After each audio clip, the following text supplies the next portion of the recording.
Letters from a Little Princess Monster. By Jorg. Chapter 17. Trains, Strains, and Explosive Pops. Part 2. The sweltering heat of the ever-free forest sent long trickles of sweat down the inside of Sergeant Chive's mottled armor, making the sensation of the two heavy magic suppression donuts strapped to his sides feel much like wet bags of concrete smushing up against him with every step. They had been following Princess Cadence and Prince Consort Shining Armor through a narrow forest trail for several hours now with no sign of the monster and no sign of a break. His first encounter with the creature had been several months ago, and if not for the few minutes of stark terror and the giant glassy crater of devastation left behind then, it would have been easy to dismiss their trips into the trackless forest since as some sort of cruel hazing ritual. He had just stepped over a rock with his eyes tracking to the left when it happened. An iridescent flying insect with multiple body parts had caught his attention, glittering a spectrum of colors as it flew by. Before he turned his eyes back to the path, a small flicker of purple in the deep green forest nailed his hoofs to the ground. It was only for a few moments that he was captured in that piercing gaze from the scarred and tortured face before monster vanished into the forest like a ghost, but the image still could bring him wide awake in the middle of the night with a muffled scream. Chives felt naked. Even while wrapped in his royal guard armor, standing on the train platform within sight of a few dozen other ponies all wearing far less than him, he still could feel a chill breeze blow through the thin steel and evaporate the sudden film of sweat that had suddenly covered his body. The heavily enchanted mottled armor that he had worn so many times into the forest was safely sitting on a shelf in Canterlot, miles away, as well as the two heavy magic suppression donuts that he had cursed so many times on their long slogs through the Everfree. There were many dangers he had faced in his years as a royal guard, but he had never pictured himself wishing for an entire regiment of reinforcements to face off against one small unicorn filly with mournful eyes. But even his ongoing panic was abruptly interrupted by a loud pop from off to one side, and then what seemed like every firework in Ponyville began screaming and roaring off into the sky. He stumbled as he tried to look both ways at once, feeling a crushing pain around one leg that triggered a certain disconnect in his panic. Training kicked in despite the weirdness of the situation, or perhaps because of it. The blossoms of red and blue were fairly pretty, and distracting as all heck, particularly when one would whiz down the train platform and explode fairly close, which caused him to wince in pain. It took effort to look around the train platform for any possible assassin taking advantage of their inattention in order to attack Prince Blueblood, but it seemed the residents of the little town were either watching the light show with awe, or ignoring it as if the explosions were routine. He took the time while the fireworks banged and popped to revise his opinions on the little filly, who seemed so much smaller and much different up close. There was something going on that was definitely above his pay grade, or perhaps several somethings that would require a few quiet words to the prince consort when they returned to Canterlot. But until then, he had a job to do. After one last scan of the area as his duty commanded, he turned his attention to calming down the little filly, her trembling body wrapped around one armored foreleg and with her nose buried in his neck. It is extremely difficult to be afraid of a monster who is clutching frantically to your leg and whimpering in tears. Prince Blueblood came striding out onto the train station platform, giving a brief annoyed glance at the fireworks show the locals were putting on for his arrival. Their timing was atrocious, starting before he even made an appearance, without a brass band of any sort, and not nearly enough fireworks for a proper display, but then again, he had not scheduled this trip so perhaps that was as good as this plebeian little village could scrape together on short notice. With a disparaging snort, he sent the rest of his servants to procure a suite at the local hotel before striding over to his auntie's two guards, who seemed to be playing with some of the local ragamuffins. "You there? The photographer. Direct me to the library at once. I have business with Beatrix Lulu Moon." The little Pegasus aiming the camera at the sun-drenched village ignored him, of all the gall, but Blueblood did get a response. There was a small unicorn filly who had been the victim of some sort of horrible painting incident wrapped rather firmly around Sergeant Chive's foreleg, and she looked up with a blubbering sniff and a curious expression. "Beatrix. Blueblood bent down and looked at the little mottled filly's tear-smeared face while trying not to frown at her untidy appearance. She blinked back tears and looked back, dividing her attention between him and the few pops and sizzles of leftover fireworks detonating. She's at the library. It's a big building full of books. You know what books are, don't you? Both of her little ears folded back and the terrified glances she was casting at the few popping fireworks remnants turned into an intense glare at him, with a cute little squint that was supposed to be intimidating. Yes. Well, direct me there at once. I haven't got all day, you know. Go ahead, Twilight, said Featherweight, who had not moved from his camera viewfinder. I'm doing a timed exposure. We'll meet you over there. Asterisk asterisk asterisk. Blueblood trotted through the little town with his nose properly held up in the air, following the little filly with his two clanking guards trailing behind. There was something he was missing in the situation, and that missing puzzle piece itched at the back of his mind, but Trixie could be counted on for at least this one bit of information. At least with a little bourbon. Asterisk asterisk asterisk. Monster obediently stood outside the library with the two guards, waiting for Mr. Prince Blueblood to come back outside. He had been very insistent about having a private conversation with Trixie, and the two guards had settled into a stoic position at either side of the library door to prevent any interruptions, but something still bothered Monster about one of them. She eyed the earth pony, feeling the touch of the spirits of earth on his metal-wrapped hooves, but realization did not dawn until she stuck her nose into his mane again and gave a deep sniff. She sat back on her haunches and looked up at him.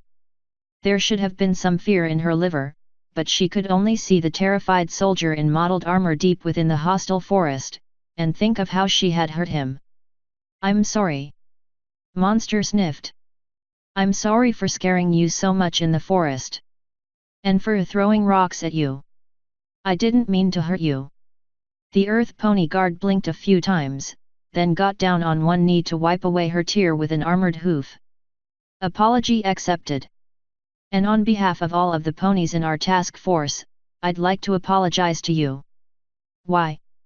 Monster reached out and gently tapped his armor with one hoof. I was a bad pony. I hurt other ponies. I hurt you. You protect ponies. Well, yes, but... The guard trailed off and a small smile began to make its way onto his face. I tell you what, let's try this again. He stuck out a hoof.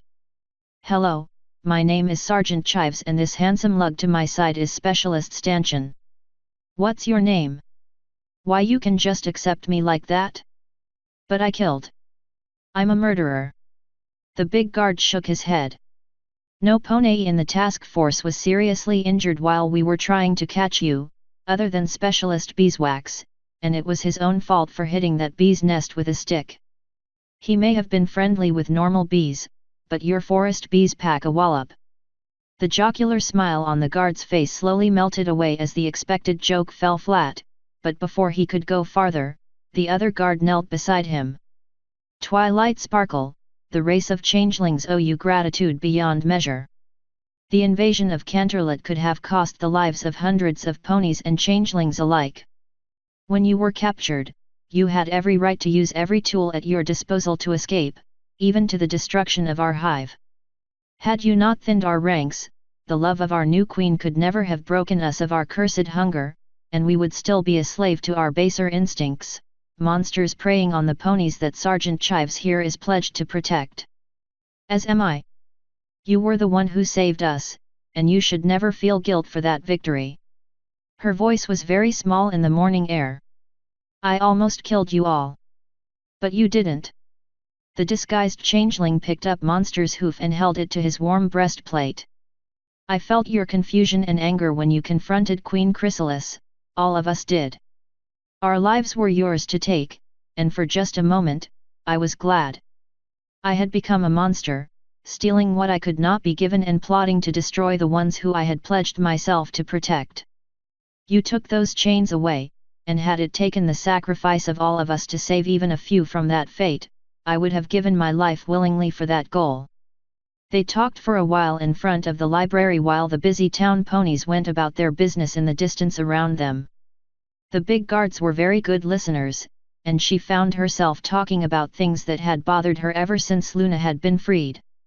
They assured her the new princess was adapting well to rejoining her sister as a ruler over Equestria, making the castle staff scurry around like the occupants of a shaken firefly lantern while catching up on her current events. But they could not answer if she had gained any new friends other than relating a funny story about one silly pony who had kissed her and begged for her hoof in marriage. It seemed the life of a princess was a lonely one, with few ponies able to maintain a close relationship with one who held such power over them, although Stanchion seemed very proud of Cadence and just a little resentful of Shining Armor. He reassured Monster that her brother already knew about what she had done, and was nearly a basket case with badly concealed worry about her. She would have asked more about her family except for the abrupt exit of Mr. Prince Blueblood from the library, trailing smoke from his tail as he sprinted for the distant town fountain. While the guards galloped after their charge, Monster slipped into the library where Trixie was holding a bottle in her magic and glaring at her departing guest. She shifted the bottle from side to side while muttering, eventually sitting it back down on the table with a growl. It would probably just break on his thick head and set the rest of him on fire. "Hello, Menace. What are you doing here this morning?" "Hello." Monster fidgeted in place. Obviously Trixie was not in a mood to allow her into the library, but there were so many books calling to be read while waiting for the rest of her friends to show up. "Could I please?" "What?" "Come in. Make breakfast. Get an autograph." Trixie yawned and turned around to plod into the library, the unopened bottle trailing along in her wake. "Come on in while you're deciding. I'll make coffee. Do you have any idea what that racket was that woke me up this morning?" *******. The last crate had just finished smoldering by the time Comet Tails emerged from his safe bunker of boxes and crates at the train station freight platform. Cold Front was nowhere to be seen, but knowing her luck, she had probably landed in a box full of ice cream when the fireworks had begun to explode. He picked through the glowing remnants of the fireworks shipment with a scowl and a sudden yank back of his hoof as it found a particularly hot coal. "Hey, Tails! Does this mean we can go back to Canterlot? I don't think we're needed to supervise the fireworks now." Cold Front casually strolled out of the train, the pair of somewhat squishy ice cream cones dripping in her magic being held in front of her as she teetered around a few still smoldering fireworks fragments. "The dining car freezer is going out and they were giving away their ice cream. Good luck, Et. Wonderful luck, CF. He took the offered ice cream cone in his own magic and gave it a despondent lick. Sitting in the middle of a burnt shipment of fireworks with ice cream beat the heck out of just sitting in the middle of a burnt shipment of fireworks, but it took a second and a third lick to cheer him up enough to continue. "We'll just have to go back and get replacements out of the warehouse." "Hey! You there? Yes, you. Come here for a minute, please." Comet Tails scribbled on a note for a minute while floating a few bits over to the little unicorn filly, who looked around the smoking railroad freight dock with an unmistakably guilty expression. From the patterns of smoke on her pristine white coat, she had been extremely close to the launch site when the fireworks went up, and from the way she kept looking at him, she obviously expected some sort of accusation.